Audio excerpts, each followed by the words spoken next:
اعوذ باللہ من الشیطان الرجیم، بسم اللہ الرحمن الرحیم۔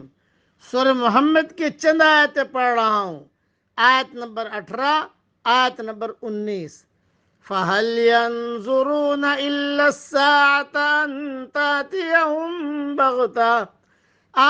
تَأْتِيَهُم بَغْتَةً فَقَدْ جَاءَ أَشْرَاطُهَا۔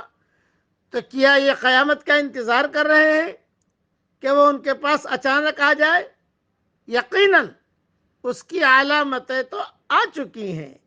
فَأَنَّىٰ لَهُمْ إِذَا جَاءَتْهُمْ ذِكْرَاهُمْ، پھر جب کہ ان کے پاس قیامت آ جائے انہیں نصیحت کرنا کہاں ہوگا۔ فَاعْلَمْ أَنَّهُ لَا إِلَٰهَ إِلَّا اللَّهُ، پیارے نبی آپ یقین کر لیں کہ اللہ کے سوا کوئی معبود نہیں۔ وَاسْتَغْفِرْ لِذَنبِكَ وَلِلْمُؤْمِنِينَ وَالْمُؤْمِنَاتِ، اور اپنے گناہوں کی بخشش مانگا کریں، اور مومن مردوں اور مومن عورتوں کے حق میں بھی۔ وَاللَّهُ يَعْلَمُ مُتَقَلَّبَكُمْ وَمَثْوَاكُمْ، اللہ جل جلالہ عم نوالہ جانتا ہے تمہارے چلنے پھرنے کو اور تمہارے ٹھکانوں کو۔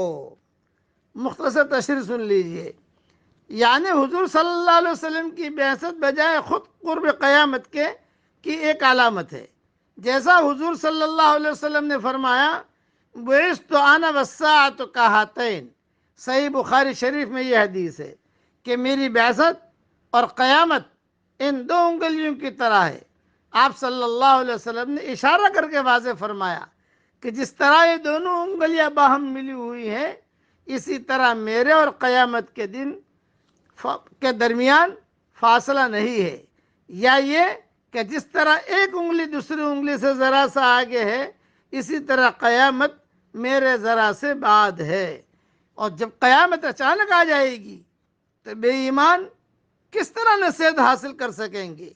مطلب ہے کہ اس وقت اگر وہ توبہ کریں گے تو بھی وہ توبہ مقبول نہیں ہوگی۔ اس لیے اگر توبہ کرنی ہے تو یہی وقت ہے، ورنہ وہ وقت بھی آ سکتا ہے کہ ان کی توبہ بھی غیر مفید ہوگی۔ اور استغفار کے بارے میں حضور صلی اللہ علیہ وسلم کو استغفار کا حکم دیا گیا ہے، اپنے لیے بھی اور مومنین کے لیے بھی استغفار کی بڑی اہمیت اور فضیلت ہے۔ احادیث میں بھی اس پر بڑا زور دیا گیا ہے۔ ایک حدیث میں حضرت محمد صلی اللہ علیہ وسلم نے فرمایا کہ اے لوگوں، بارگاہ الہی میں توبہ اور استغفار کیا کرو، میں بھی اللہ کے حضور روزانہ 70 مرتبہ سے زیادہ توبہ اور استغفار کرتا ہوں۔ اس لیے استغفار کا بہت اہتمام کرنا چاہیے۔ اب پڑھ لیجئے میرے ساتھ، ربنا اغفر لی ولوالدی وللمؤمنین یوم یقوم الحساب۔ اللہ تعالیٰ یہ دعا ہم سب کے لیے قبول فرمائے، آمین۔ وآخر دعوانا ان الحمد للہ رب العالمین۔